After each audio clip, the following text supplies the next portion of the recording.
كيفكم؟ أتمنى أنكم كلكم كويسين. أنا مديحة وهذا حسابي الوحيد والرسمي على تطبيق الكويت.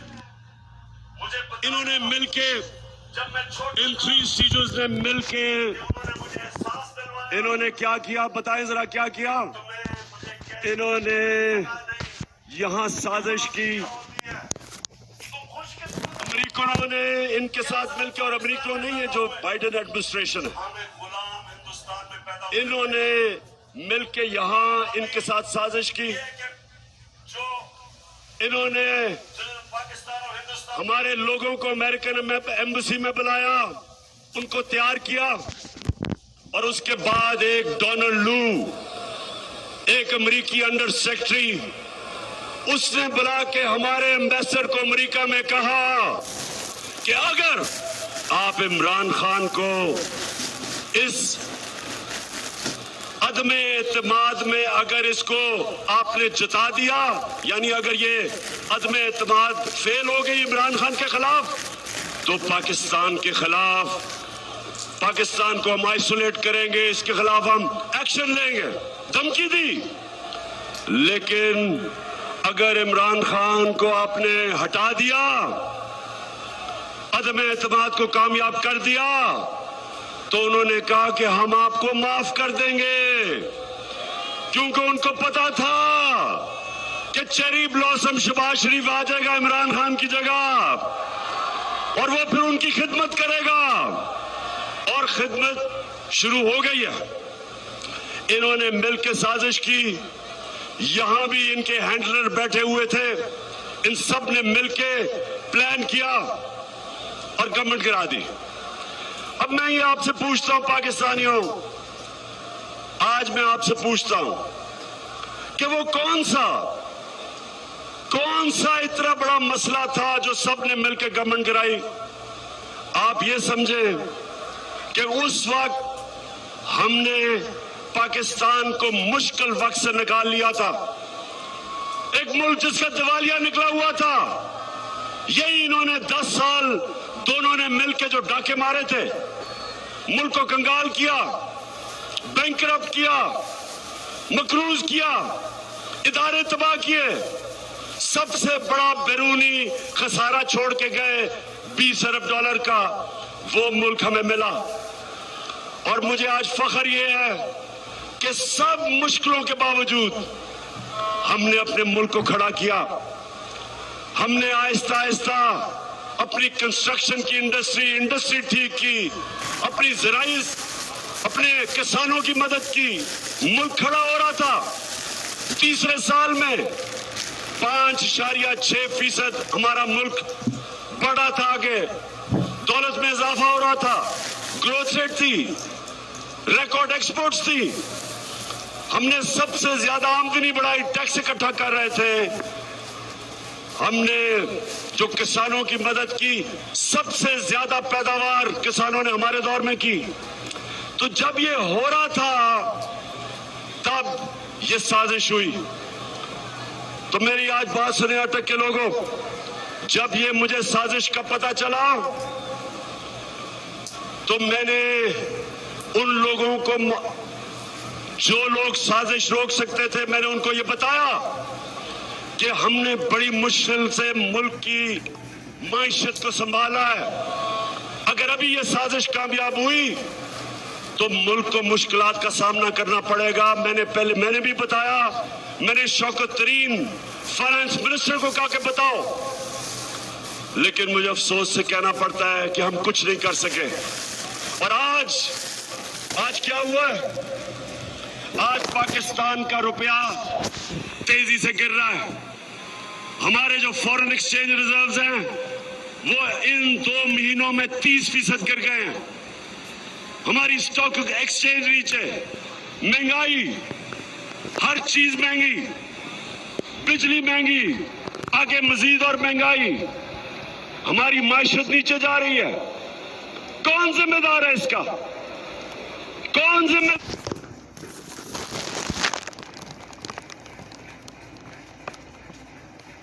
बताओ अटक के लोगों, कौन जिम्मेदार है इसका?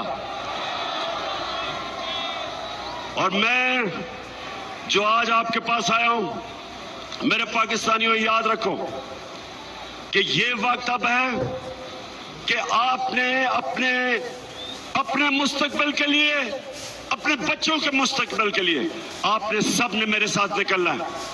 क्योंकि ऊपर कौन बैठे हैं? ऊपर कौन बैठा है? सबसे पहले शहबाज शरीफ। अब ये सुने जरा इसका, 24 अरब रुपए के इसके ऊपर केसेस हैं, 24 अरब रुपए के केसेस इसके ऊपर। और अब क्या हो रहा है? इसको एनओरो मिल रहा है। एफआईए जो इसके ऊपर, जिसने उसके ऊपर केस बनाए थे, अब एफआईए सारे केस खत्म कर रही है। आसिफ जरदारी जिसके ऊपर अरबों रुपए के केसेस नैब में, आसिफ जरदारी कहता है कि नैब में मैं इस्लाहत करूंगा। पाकिस्तानियों, ये है क़यामत की निशानी कि आसिफ जरदारी नैब की इस्लाहत कर रहा है। अब सोचें कि वो लोग जिन्होंने मुल्क को लूटा था, आज वो ऊपर बैठ के सबसे पहली चीज कर रहे हैं, अपने केस खत्म कर रहे हैं। जो इंटीरियर मिनिस्टर है वो कातिल है, 18 कत्ल किए हुए हैं। वो जो अभी गए हैं लंदन में मिलने गए हैं नवाज शरीफ को, वो सजा याफ्ता है, उसको सजा मिल चुकी है, वो भगौड़ा है, भागा हुआ है। उससे प्राइम मिनिस्टर जाके मुल्क के फैसले कर रहा है। और जो उसकी बेटी है नवाज शरीफ की, वो भी सजा याफ्ता है, उसको प्रोटोकॉल मिल रहा है प्राइम मिनिस्टर का। उसके पीछे रेंजर्स और पुलिस फिर रही है, जिसको सजा दे चुका है हमारा सुप्रीम कोर्ट, और वो बेल पे है, जमानत पे है। तो अटक मेरे नौजवानों, मेरे बुजुर्गों, मेरी बहनों, नबी सल्लल्लाहु अलैहि वसल्लम ने कहा था कि कौम तब तबाह होती है जब जेलों में सिर्फ छोटे चोर हो, सिर्फ भैंस चोर और मोटरसाइकिल चोर और छोटे चोर जब जेलों में जाते हैं और बड़े बड़े डाकू को आप नहीं पकड़ते, वो मुल्क तबाह हो जाता है। ये आपके सामने मुल्क तबाही की तरफ जा रहा है। इसलिए आपने निकलना है कि जब बड़े बड़े डाकू बड़े बड़े ओहदों पे बैठ जाए, सारों ने बड़े बड़े ओहदे संभाल के अपने केस खत्म करें, और वो ऑफिसर एफआईए का डॉक्टर रिजवान, मैं आज उसको सलाम पेश करता हूं कि उसने जो केस शहबाज शरीफ के ऊपर बनाए, हमारे बेचारे गवर्नमेंट के ऑफिसर डरते हैं, इस माफिया से डरते हैं। कितने लोग हैं जो इन्होंने मरवाए हैं। डॉक्टर रिजवान जब उसने हमजा शरीफ को बुलाया और उससे जब सवालात पूछे कि किधर से ये मकसूद चपड़ासी के पास 3.25 अरब रुपया आ गया, नौकरों के पास 16 अरब रुपए किधर से आए, तो हमजा शरीफ बजाय उसके जवाब देता, उसको उसने धमकी दी, उसको डराया कि तुम्हारी जुर्रत कैसे है कि मुझे पूछ रहे हो ये सवाल। लोग डरते हैं इनसे। इसलिए डॉक्टर रिजवान, आप जैसे लोगों को हम सलाम करते हैं कि इस माफिया को, इसके बावजूद कि आपको खतरा है, आप इनके खिलाफ एक्शन लेते हैं। कितने लोग इन्होंने मरवाए। एयान अली का जो कस्टम ऑफिसर था उसको मरवा दिया। वो जो शहनशाह था जिसने बेनजीर के साथ होता था जब वो कत्ल हुई, उसको मरवा दिया। एक जस्टिस सजाद था, जरदारी ने उसको मरवा दिया। जो इनके केसेस के पीछे जाता है उनको जान का खतरा होता है। तो अगर मेरे पाकिस्तानियों ये कामयाब हो जाते हैं, हमारे मुल्क तबाही की तरफ जाता है, हमारे इदारे तबाह, कोई नहीं खड़ा होगा इनके खिलाफ। ये खुल के चोरी करेंगे, सब डरेंगे, मुल्क को लूटेंगे اور اسی لیے میرے نبی صلی اللہ علیہ وسلم نے کہا تھا کہ بڑی قومیں تباہ ہوئی تمہارے سے پہلے جو صرف چھوٹے چوروں کو جیلوں میں ڈالتی تھی اور بڑے بڑے ڈاکوؤں کو نہیں پکڑ سکتی تھی. یہ ہے ہمارے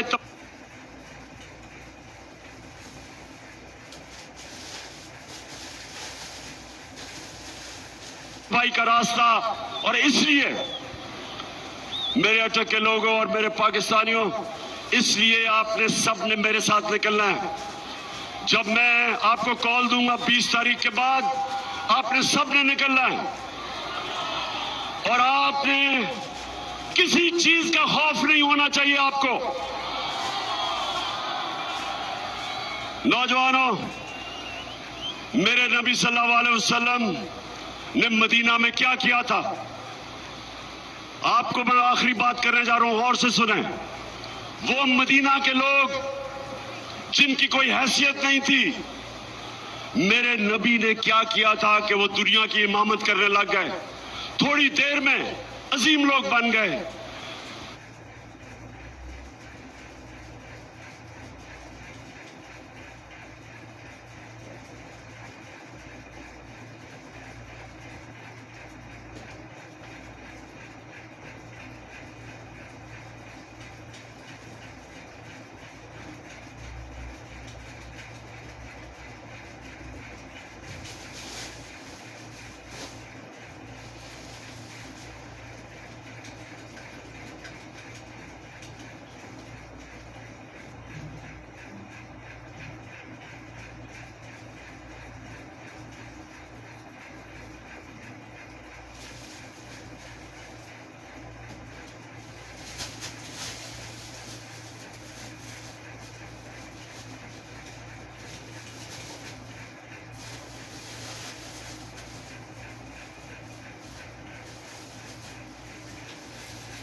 مدینہ کے لوگوں کی میرے نبی صلی اللہ علیہ وسلم نے خوف کی زنجیریں توڑ دی، ان کے خوف ختم کر دیے.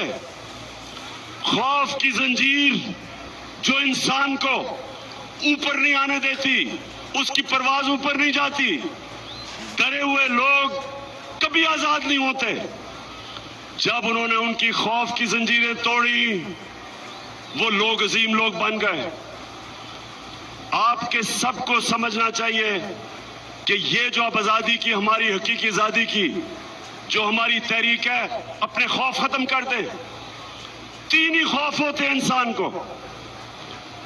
موت، انسان کو سب سے بڑا خوف ہوتا ہے کہ مجھے مار نہ دیں. اللہ کا حکم ہے کہ زندگی موت اللہ کے ہاتھ میں ہے. دوسرا خوف کہ مجھے ذلیل نہ کر دیں. اللہ نے کہا کہ عزت ذلت میرے ہاتھ میں ہے.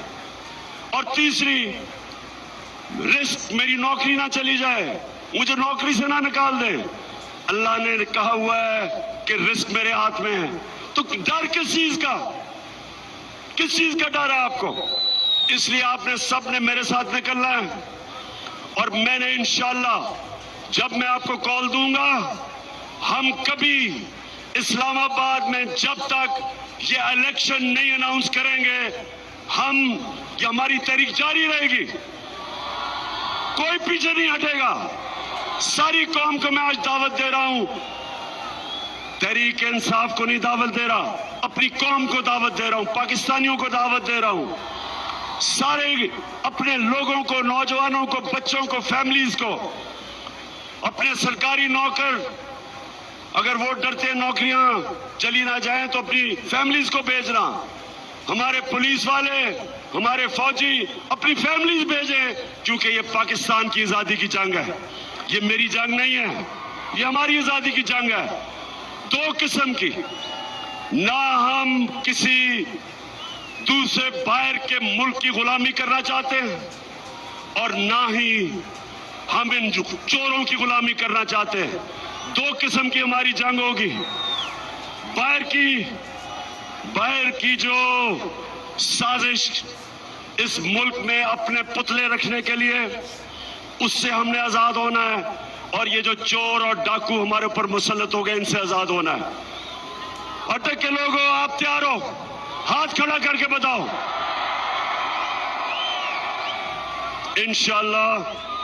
انشاءاللہ میں آپ سب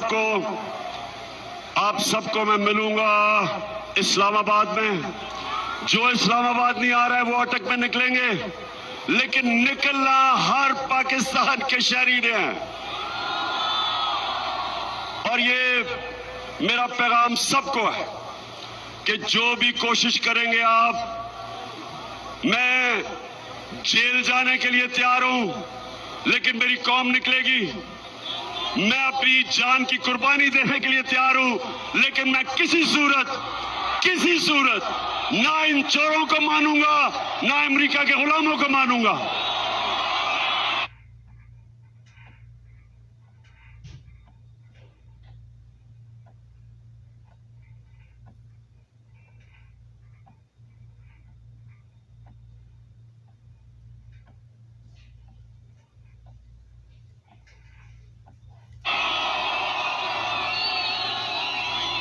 اٹک کے لوگوں, آج جس تعداد میں آپ نکلے ہو, اور جو میجر صاحب آپ کو, امین اسلم آپ کو, اور زلفی بخاری آپ کو, سب کو, اور جتنے بھی انہوں نے آرگنائز کیا ہے, میں سب کو خراج تحسین پیش کرتا ہوں. صرف آپ نے گراؤنڈ بورڈ تھوڑا اور پیچھے کرتے تو اور لوگ آ سکتے تھے, باہر بھی اتنے زیادہ لوگ ہیں, لیکن آج میں آپ سب کو خراج تحسین پیش کرتا ہوں. اور انشاءاللہ آپ کی اور میری اب ملاقات اسلام آباد میں ہوگی. پاکستان زندہ باد.